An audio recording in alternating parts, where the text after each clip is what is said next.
right? Which do you do? My other issue that goes back to trusting my trustees and trusting this process that the Future Facilities Task Force is, in February, when the draft report that was not voted on by that committee or y'all, Rosemont was not in there. In the meeting, Eric, you listed all your schools that needed new schools or updates. Rosemont's not there. In March, all of a sudden, Rosemont needs a new school. Future Facilities Task Force doesn't know about it. I've asked them. How on earth did they work for a year, present a proposal to you with Rosemont in it for $2 million, and then all of a sudden, and in my opinion, it's related to the controversy that happened at Rosemont, is Rosemont getting a new school when we all know that Rosemont's precinct can pass this bond? How? And you know, open records report requesting documents on any additional engineering reports in addition to the Parsons is not available. The only open records report is the Parsons report. How did Rosemont get there? Why didn't the Future Facilities Task Force work on it for the year they were working on? They're not here. Boz and Bob aren't here. Bob went through a walkthrough with Wanda, called by some parents. So there was a parent committee and I would say committee, I shouldn't use the word committee. There were some parents, there was a scheduled walkthrough, they looked at the facility and it ended up on the list. Right, so engineers were with you? The facilities team was, yes. Who are engineers? Wanda Paul's not in. Wanda Paul is not an engineer. She's our chief of facilities. I mean, She is an I know she's engineer. not- I know That's she's like not an saying, what's his name, Cowan's your preschool guy. He's not an engineer. You're right. Right. But she's in charge of the facility. I get that, Eric, but do you understand? So mind you, Did she walker? in my conspiracy theory, as some people like to say, you did not have an engineer with you. You had Wanda Paul with you, who is an employee of the district. Somehow Rosemont has been decided that it needs a new school. In my personal opinion, I think it's to get this precinct to vote. What do you think Wanda Paul's going to say? I think she's going to say, ooh, Rosemont needs a new school. That's what she's going to say. She wants her job. Well, she's not here to answer that, so I'm not going to speculate. That's right, but you're on record to say that she's not an engineer. She's not an architect? I don't have a resume in front of me. And there were no engineers or architects with you? There were So- facility people from the district. So facility people and a very select few parents Administration that of was school not, is excluded. it was not open to any parent to come. It was a very select few parents decided to walk the school. And it was decided at that time that Rosemont needed a new school. After that walkthrough. And during that walkthrough, did you do asbestos abatement? Did you do energy efficiency? I mean, I'm just dying. I can stroll through the building and I say it doesn't need a new one. And I can scroll through it and say it does. Right, and so, oh, you're helping me prove my point. So on a whim, we decided to invest $40 million and take it away from other schools? No, I don't. I would say this community is invested in. Yes. Not on, and the only data we have to go on, the only real data, as Elizabeth has said, is the Parsons report. Everything else. All right, we're gonna hear from this other lady right over here. We are quick in this district to want to tear down old schools. Case in point, Rosemont. A few years ago, Adamson was almost under the wrecking ball. But I see tonight, for a mere 11 million, it can be turned into a usable school again. And they told, I'm an alum of Adamson. I'm on the foundation committee. We were told, oh no, that school can't possibly be renovated. Last year we celebrated the 100th anniversary of that building, and they wouldn't let us go in because it was in such bad shape. Not even the new wing?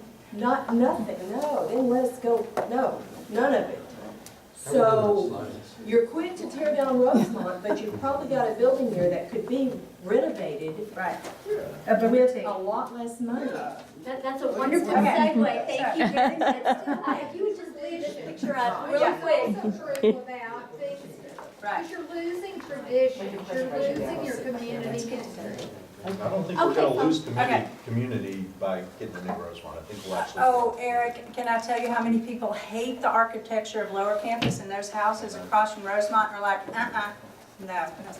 Okay, People hate it. I'd like to introduce David Preziosi, who's the Executive Director at Preservation Dallas, and who knows a little something about restoration, about the value of preservation to the community. I want to show you two pictures before we get started. Right. This picture right here is a view of Rosemont Elementary. Kind of take a look at it and see what it looks like. As people in the community have thought about Rosemont, a lot of times they don't get that excited about the building. They're having comments. Well, what is there about Rosemont? Flip to the next picture here. This is Rosemont's sister school. This was a school that was built at about the same time in the same design. Can y'all see the similarity between the two schools? So this is approximately what Rosemont used to look like. So kind of keep that in mind, and then I'm going to let David make some comments. Well, thank you. You know, I've been sitting here for a long time. And you get 2 minutes. But you know, preservation Which takes a long time. yes, very patient Good people. one. So, you know, I think one of the things with Rosemont, and you mentioned it, you know, it's about the sustainability of the school, and it's been there for, you know, 80 years now, whatever. There are other schools in the school district that have been successfully rehabbed, like, you know, Woodrow Wilson and Booker T, where the spirit and the historic portion of the school has been kept. Other additions have been removed from the back, and a new addition has been incorporated into it. So you still have a blend of that history, that tradition, that what makes that neighborhood love that school, and yet you can still get the modern. You can get what you need as far as the requirements for the classrooms and all that to meet the requirements for the size of the school, the population. So, you know, I think we need to look at those options and explore those. There are lots of architects out there that have worked on buildings like this, can go through it and can say, yes, this can be done, or no, it can't be done. Unfortunately, Rosemont had some alterations in the 80s that makes it look not very, you know, pleasing from the outside with all those stucco panels, but actually under that is the original brickwork. It's still there, the red brick, you can see it under some of those panels there, so all that can come off. The windows could be put back. I mean, it could be looked, you know, kids can actually see sunlight again. You know, so there are all alternatives that can be done, and it probably can be done for less than a new school. I don't, you know there needs to be somebody that can actually study that, more importantly. But I also think we need to think about, you know, we recycle Coke cans, we recycle cardboard and newspaper. Why don't we recycle buildings?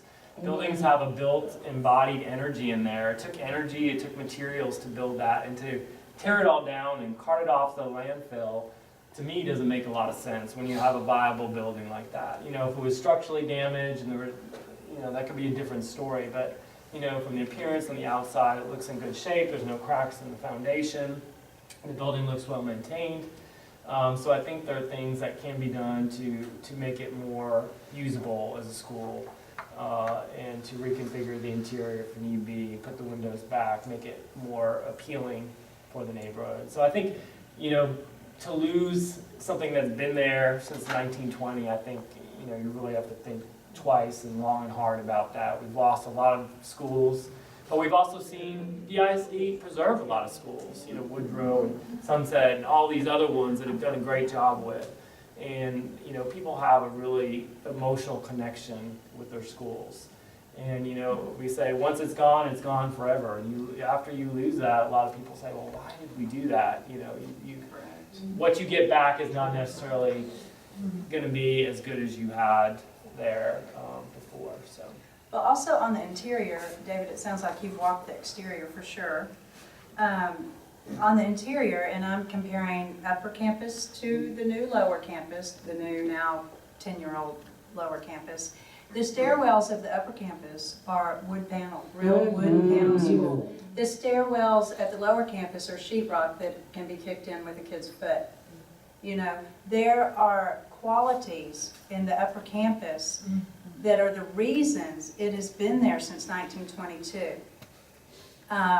David Spence, you know, is very popular. Good Space, who has restored much of Bishop Arts. Could not be here today, but just like his church at Tyler that he is restoring.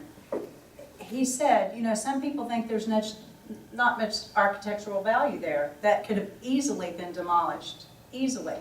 But the sense in our particular neighborhood, where Rosemont is that we do repurpose buildings. We restore buildings. We don't tear them down for the sake of tearing them down, even if perhaps some don't think there's architectural significance.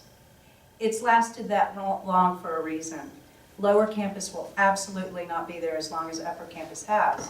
So I'm asking the trustees to have a discussion to seriously consider restoring that school and making it acceptable for a 3-8 school.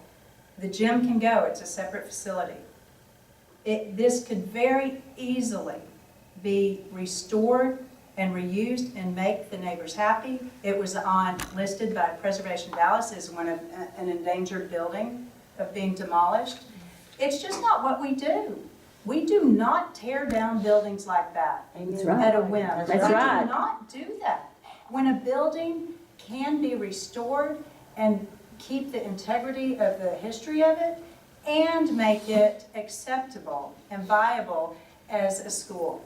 And frankly, I'm so disappointed that the trustees, because I'm not going to blame the Facilities Task Force because they didn't know about it, that the trustees did not consider that. As a matter of fact, if you were trying to win this precinct's vote, you would have done better by saying, we're going to restore your school, because that's what these neighbors want. They want restoration, not the shoddy, as David Spence said, work done at lower campus. They want restoration. You can let me